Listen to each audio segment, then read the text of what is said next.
दोस्तों आज जो कॉमिक्स हम पढ़े उसका नाम है दरिंदा। ये मनोज कॉमिक्स वालों की एक्शन क्राइम सीरीज की कॉमिक्स है। तो पढ़ते हैं इसको। दरिंदा।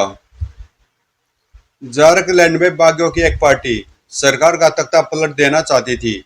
उसी पार्टी का नेता बोलान अपने कुछ साथियों को बता रहा था, अपना मिशन जारी रखने के लिए हमें धन की जरूरत है, इसलिए मैंने मेजरटोन के फार्म हाउस पर डाका डालने की योजना बनाई है। मुझे सूचना मिली है कि उसके फार्म हाउस की तिजोरी में इस वक्त करोड़ों रुपए के हीरे मौजूद हैं। मेजर डॉन के पास करोड़ के हीरे कहां से आए? मेजर डॉन एक भ्रष्ट व्यक्ति है रोजर, और भ्रष्ट इंसान के लिए करोड़ों की दौलत जमा करना कोई मुश्किल काम नहीं है। लेकिन मेजर डॉन के फार्म हाउस पर तो पुलिस का पहरा रहता है।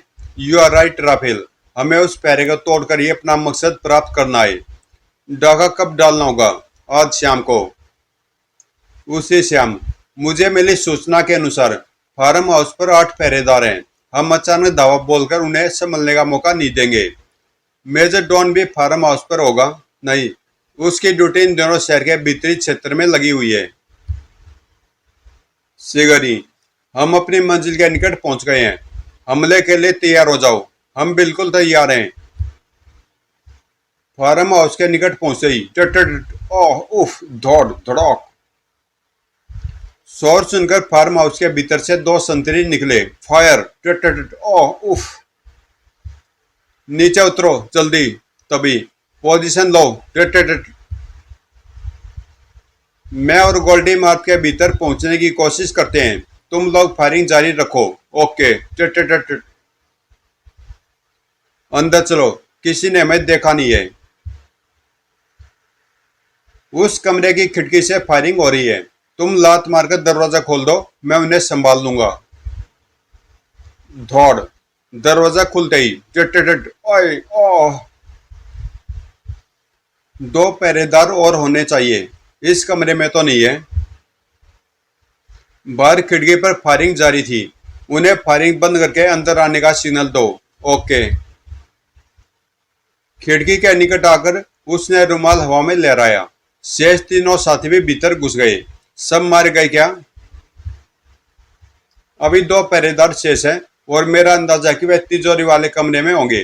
तो चलो, वे 2 हम 5 का मुकाबला नहीं कर सकेंगे। बोलान जानता था तिजोरी किस कमरे में है। 5 कमरे के दरवाजे पर पहुंचे। दरवाजे पर एक बस्ट मारो, अगर वह भीतर हुए तो फायरिंग का जवाब देंगे। टट टट। लेकिन भीतर से फायरिंग का जवाब नहीं दिया गया। दरवाजा तोड़ दो। हम जानते हैं तुम लोग अंदर हो। अगर तुम अपने हथियार फेंककर बाहर आ जाओ तो तुम्हारी जान बच सकती है। तुरंत ही 2 पहरेदार हथियार सिर से ऊपर उठाए हुए बाहर आ गए। यहाँ और कितने आदमी हैं? उस कमरे में तो हम 2 ही थे। तुम लोग इन दोनों को संभालो, और गोल्डी तुम मेरे साथ आओ। उस तस्वीर के पीछे तिजोरी होनी चाहिए। उसका अनुमान ठीक था। तिजोरी तो हम मगर इसे खोलेंगे कैसे? गोली मारकर। रट। तिजोरी खोलने पर ओ गॉड, यह तो सचमुच करोड़ों के हीरे हैं। समय बर्बाद मत करो, फौरन हीरो को बैग में भरो। जल्दी करो, हमें यहाँ से तुरंत निकल जाना चाहिए। हीरे बैग में भरकर वह कमरे से बाहर निकले। गोल्डी, हीरो का बैग तोमान को दे दो। लो तोमान। बोलान को अपने भाई पर मुझसे ज्यादा भरोसा है। कुछ क्षण बाद अभी वह कुछ दूर ही गए थे कि ओ नो, फौजी ट्रक। वह हमें रोकने की कोशिश करेंगे। बोलान ने फुर्ती से जीप को वापस मोड़ा। हमें रास्ता बदलना होगा। उधर फौजी ट्रक में उस जीप में हथियारबंद लोग हैं, शायद बागी गिरोह है। पीछा करो उनका। जवानों, हम बागियों के गिरोह का पीछा कर रहे हैं, मुकाबले के लिए तैयार रहो। वे हमारा पीछा कर रहे हैं बोलान, यह बहुत बुरा हुआ, और हम गलत रास्ते पर जा रहे हैं। कुछ मील आगे घना जंगल है जिसमें जीप दाखिल नहीं हो सकती। अब वापस नहीं मुड़ सकते। घबराओ नहीं, जंगल के निकट पहुंचकर हम उनका मुकाबला करेंगे। जंगल के निकट पहुंचकर बोलान ने जीप रोक दी। उतरो सब, और जंगल में घुसकर पोजीशन ले लो। फौजी ट्रक जैसे ही वहां पहुंचा, टिट टिट टिट, ओह डटेट ओह आई डटेट। तभी ओह गोलियां समाप्त हो गई हैं। मेरी स्टैंड गन भी खाली हो चुकी है और मेरे पास भी ज्यादा गोलियां नहीं बची हैं। फिर अब क्या करें? जंगल में भाग निकलो। हमारे सामने अब यही एक रास्ता है। वे हमारे पीछे जरूर आएंगे। नहीं, मेरा अनुमान है कि वे मदद के लिए और फौज बुलाएंगे, फिर जंगल को घेरने की कोशिश करेंगे। बोलान का अनुमान ठीक था। फौजी अफसर अपने अफसरों को सूचित कर रहा था। यस सर, आप फौरन कुछ और सिपाही भेजिए। उधर पांचों झाड़ियों से उलझते ठोकरे खाते जंगल में भागे जा रहे थे। भैया, इस तरह कब तक भागते रहेंगे? जब तक दम में दम है भागते रहो। आखिर भागते भागते वे सब थक कर रुक गए। हफ हफ, बस अब और नहीं भागा जाता। ठीक है, अंधेरा भी हो रहा है, रात यहीं गुजार लेते हैं। लकड़ियां एकत्र कर उन्होंने आग जलाई और उसके इर्द इर्द गिर्द बैठ गए। यह बहुत खतरनाक जंगल है। यह हम कितनी देर छुपे रह सकते हैं? आज की रात गुजर जाने दो, सुबह हम यहाँ से निकलने का रास्ता खोजेंगे। तभी गुर्र गुर्र, आग बुझाओ जल्दी, ऊपर हेलीकॉप्टर है। जूतों से उन्होंने आग बुझाई। वह हेलीकॉप्टर से हमें तलाश कर रहे हैं। रात के समय क्यों? इसलिए कि वह जानते हैं जंगली जानवरों को डराने के लिए हम आग जरूर जलाएंगे और रात के समय आग का प्रकाश ऊपर से देखा जा सकता है। हेलीकॉप्टर हमारे ठीक ऊपर चक्कर काट रहा है। शायद उन्होंने हमें देख लिया है। गोल्डी ठीक कह रहा है, यहाँ से आगे चलो। एक बार फिर उन्होंने आगे बढ़ना शुरू किया। उफ, अंधेरे में कुछ दिखाई नहीं दे रहा है। मजबूरी है, ऐसे चलना पड़ेगा। उधर हेलीकॉप्टर में सवार फौजी बागियों को देख नहीं पाए थे। नीचे कुछ नहीं दिखाई दे रहा है। मेरा विचार है वापस चला जाए। यह जंगल बहुत खतरनाक है। बागी अब यहाँ से जीवित नहीं निकल सकते। या तो वह जंगली जानवरों के शिकार बन जाएंगे या फिर भूखे पैसे मर जाएंगे। ठीक है, वापस चलो। हेलीकॉप्टर वापस रवाना हो गया। हेलीकॉप्टर की आवाज दूर जा रही है, यानी वह निराश होकर वापस चले गए हैं। तो अब रुक जाते हैं, मैं बहुत थक गया हूं। इस बार उन्होंने आग नहीं जलाई थी। तुम तीनों के हथियार कहाँ गए? हम उन्हें पिछले पड़ाव पर छोड़ाए हैं। गोलियों के बिना वे बेकार थे। हमारी स्टैंड गनों की भी गोलियां खत्म होने को है। ऐसी स्थिति में हम किसी से मुकाबला नहीं कर सकते हैं। मुकाबला करने की तो हमें अब हिम्मत भी नहीं है। भूख और प्यास के हमारे बुरा हाल है। कैसी विचित्र बात है, हमारे पास करोड़ों के हीरे हैं लेकिन हमारे पेट खाली हैं। हा हा हा। सभी थकान और भूख से निडाल थे, इसलिए जल्दी ऊँघने लगे। लेकिन गोल्डी को नींद नहीं आ रही थी। अगर ये हीरे मुझे मिल जाए तो मुझे जीवन भर कुछ करने की जरूरत नहीं है। लालच का भूत गोल्डी पर सवार हो चुका था। मैं इन चारों को मारकर यह हीरे प्राप्त कर लूंगा। अगली सुबह अब हमें इस जंगल से बाहर निकलने की चिंता करनी चाहिए। मेरा विचार है पहले मैं अपनी भूख प्यास मिटाने के लिए संघर्ष करना चाहिए। गोल्डी ठीक कहता है। भूख तो हम कुछ समय तक और सहन कर लेंगे, लेकिन प्यास बर्दाश्त नहीं हो रही है। सबसे पहले मैं पानी तलाश करना चाहिए। तो ठीक है राफेल, तुम और गोल्डी जाकर पानी तलाश करो, हम यहीं बैठते हैं। आओ राफेल। पानी की तलाश में वह पड़ाव से काफी दूर निकल आए। यहाँ तो कहीं पानी दिखाई नहीं दे रहा है। चलते रहो, कोशिश करने में कोई बुराई नहीं है। एक चट्टान के निकट उन्हें किसी गुफा का मुहाना दिखाई दिया। यह गुफा कैसी है? शायद किसी जंगली जानवर का घर है। जरा स्टेनगन दो, मैं भीतर जाकर देखता हूँ। राफेल से स्टेनगन लेकर वह गुफा के निकट गया। और यह क्या किया? स्टेनगन क्यों फेंक दी? मैं तो तुम्हें भी इस गुफा में फेंकने का इरादा रखता हूँ। क्या तुम पागल हो गए हो? गोल्डी ने छलांग लगाई और उसे दबोच लिया। हाँ, मैं पागल हो गया हूँ। मैं तुम चारों को मार डालूंगा। छोड़ दो। अपनी जान खतरे में देख अब राफेल ने भी संघर्ष आरंभ किया। ठोक, ओह, दौड़, उफ। नीचे गिरते गोल्डी ने अपने लिबास में छुपा हुआ खंजर निकाल लिया। मैं तुझे जान से मार डालूंगा। होश में आ गोल्डी, ये क्या पागलपन है? गोल्डी उछलकर खड़ा हुआ और खंजर से हमला किया। नहीं गोल्डी। लेकिन गोल्डी उससे अधिक ताकतवर था। एक झटके के साथ उसने अपना हाथ छुड़ाया और खचाक, आई। एक तो खत्म हुआ, अभी तीनों को और ठिकाने लगाना है। फिर उसने राफेल की लाश गुफा में डाल दी। राफेल की लाश उनमें से किसी ने देख ली तो मेरा सारा प्लान गड़बड़ा जाएगा। उधर तीनों साथी परेशान बैठे थे। उन्हें गए हुए 1 घंटे से ज्यादा हो गया है। किसी मुश्किल में न फंस गए हों। मेरा विचार है वह रास्ता भटक गए हैं, क्योंकि अगर वह मुश्किल में फंसते तो गोली भी चलाते और गोली की आवाज में जरूर सुनाई देती।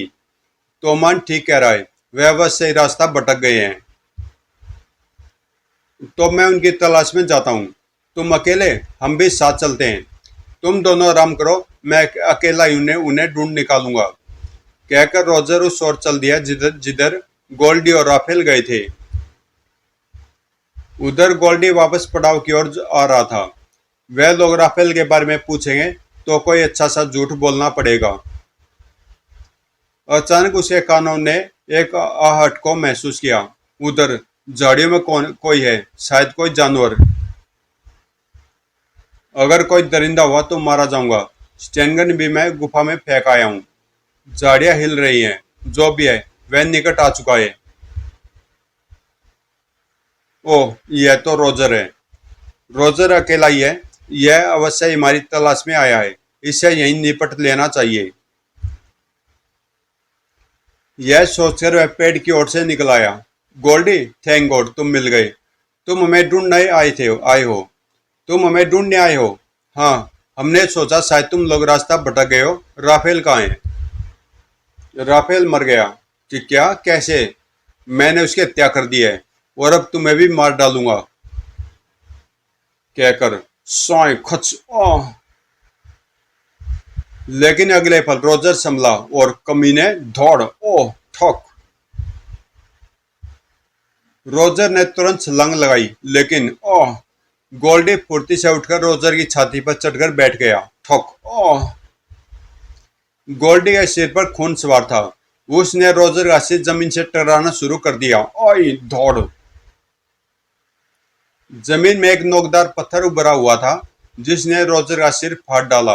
ओए, इसकी लाश भी ठिकाने लगा देता हूं। कुछ देर बाद वह वापस पड़ाव पर पहुंच गया। आगे तुम? राफेल कहाँ है? और रोजर भी तुम दोनों की तलाश में गया था। रोजर हमें मिल गया था। वह और राफेल पानी की तलाश में आगे गए हैं। मैं थक गया था इसलिए वापस आ गया। अगर पानी नहीं मिला था तो उन दोनों को भी वापस आ जाना चाहिए था। मैंने कहा था, लेकिन उन्होंने मेरी बात नहीं मानी। अजीब मुसीबत है। अब उन दोनों की प्रतीक्षा में बैठे रहना पड़ेगा। बोलान और तोमान अपने साथियों के विषय में सोच रहे थे और गोल्डी हीरो के विषय में। जब तक बोलान के पास स्टेनगन है, मैं हीरे प्राप्त नहीं कर सकता। पहले मुझे स्टेनगन पर कब्जा करना होगा। प्रतीक्षा करते हुए 2 घंटे बीत गए। कहाँ चले गए वह दोनों? मेरा ख्याल है उनको जंगल से बाहर जाने का रास्ता मिल गया होगा और वह नहीं, वह हमें छोड़कर नहीं जा सकते। तो फिर वापस क्यों नहीं आए? मैं तो कहता हूँ हमें भी आगे बढ़ना चाहिए। एक ही जगह बैठे रहने में हमारे लिए खतरा है। थोड़ी बहस के बाद गोल्डी की बात मान ली गई और वह उठकर आगे चल दिए। काफी देर चलने के बाद जब वह एक स्थान पर झाड़ियों से बाहर निकले तो अरे, यह तो किसी पुराने मंदिर के खंडर हैं। वह देखो कुआं। तीनों लपक कर कुएं के निकट पहुंचे और नीचे झांका। यह तो सूख चुका है। लगता पानी हमारे नसीब में है ही नहीं। यह रस्सा यहाँ होने का मतलब है कि कभी इस कुएं में पानी था। जब यह मंदिर आबाद रहा होगा तब यहाँ कुछ लोग आते जाते होंगे और पानी इस्तेमाल करते होंगे। कम भक्तों ने हमारे लिए भी कुछ पानी छोड़ दिया होता। तो खैर, आओ कुछ देर इस खंडर में आराम करते हैं। तीनों एक टूटी हुई दीवार के निकट पहुंचे। तुम दोनों यहाँ बैठो, मैं इस खंडर का चक्कर लगाकर आता हूँ। शायद और कहीं पानी मिल जाए। जल्दी आना। गोल्डी चला गया तो माने का, मुझे गोल्डी पर कुछ शक हो रहा भैया। कैसा शक? उसने शायद रोजर और राफेल को मार डाला है। मैंने उसके आस्तीन पर खून का एक धब्बा देखा है। यह क्या कह रहे हो तुम? भला वे अपने साथियों को क्यों मारेगा? हीरो के लिए हो सकता है वह हम सबको समाप्त करके हीरो पर अधिकार करना चाहता है। उसकी बात सुनकर बोलान सोच में पड़ गया। तभी गोल्डी वापस आ गया। पानी मिला? नहीं। मुझे एक आइडिया आया है। उस कुएं की तली में अगर रेत को खोदा जाए तो शायद पानी निकल आए। लेकिन कुएं में उतरेगा कौन? मैं उतर जाऊंगा। कुएं में रस्सा पड़ा हुआ है जिसके जरिए नीचे उतरा जा सकता है। तो फिर जल्दी जाओ, प्यास के मारे मेरा दम निकला जा रहा है। तोमान उठकर कुएं की ओर चल दिया। यह बैग तो यहीं छोड़ते जाओ। नहीं, बैग मेरे पास ही रहेगा। गोल्डी भी उसके साथ कुएं तक आया था। संभल कर उतरना, चिंता न करो। नीचे पहुंचकर उसने तली की रेत हाथों से खोदनी शुरू कर दी। पानी है? रेत बिल्कुल सूखी है, कोशिश कर रहा हूं। तभी खंडर की ओर से बोलान की आवाज आई। तोमान, गोल्डी, यहाँ आओ। बोलान इस तरह क्यों चिल्ला रहा है? तोमान को कुएं में ही छोड़कर वह खंडर में पहुंचा। ओह सांप! देख क्या रहे हो? इसे स्टैनगन से गोली मार दो। बोलान ने तुरंत स्टैनगन कंधे से उतारी और सांप पर फायर किए। टिट टिट टिट, मर गया। लेकिन स्टैनगन की गोलियां भी समाप्त हो गई है। भाग्य मेरा साथ दे रहा है। सांप के कारण इसकी स्टैनगन खाली हो गई है। अब मैं इससे निपट सकता हूँ। गोलियां समाप्त होने के साथ ही तुम्हारे समाप्त होने का समय भी आग पहुंचा है बोलान। खंजर निकालकर उसने बोलान पर छलांग लगाई और उसे संभलने का मौका भी नहीं दिया। खचौक! ओह! अब सिर्फ तोमान बचाए। हीरे भी उसी के पास है। फिर वह कुएं की ओर चल दिया। क्या हुआ गोल्डी? मैंने गोलियों की आवाज सुनी थी। गोल्डी निकट पहुंचा और उत्तर देने की बजाय खंजर तोमान के पेट में घोंप दिया। खचौक! ओह! तू दरिंदा गोल्डी, मुझे तो तुझ पर पहले ही शक था। कुछ देर छटपटाने के बाद तोमान ने दम तोड़ दिया। गोल्डी ने उसे कंधे से बैग निकाल लिया। अब ये हीरे मेरे हैं। उसने बैग खोला। अरे, इसमें तो रेत भरा हुआ है। हीरे कहाँ गए?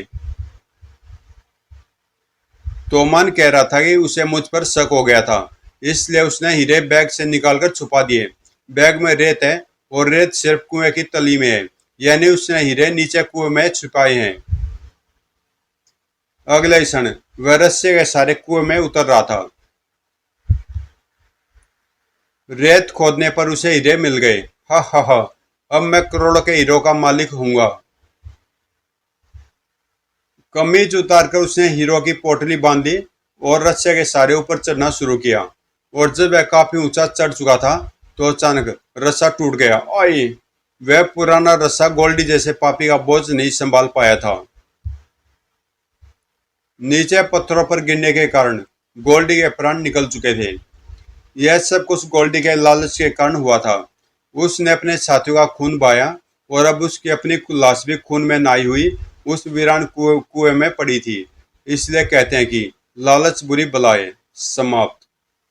तो दोस्तों, कॉमिक्स यहीं पे समाप्त होती हैं और कहानी भी अच्छी थी स्टोरी की। और ये वैसे भी बागी गुंडे थे, तो इनको मरते हुए ही दिखाना था इस कॉमिक्स में। और इस तरह से चारों मारे गए। और मिलते हैं किसी अगली कॉमिक्स में।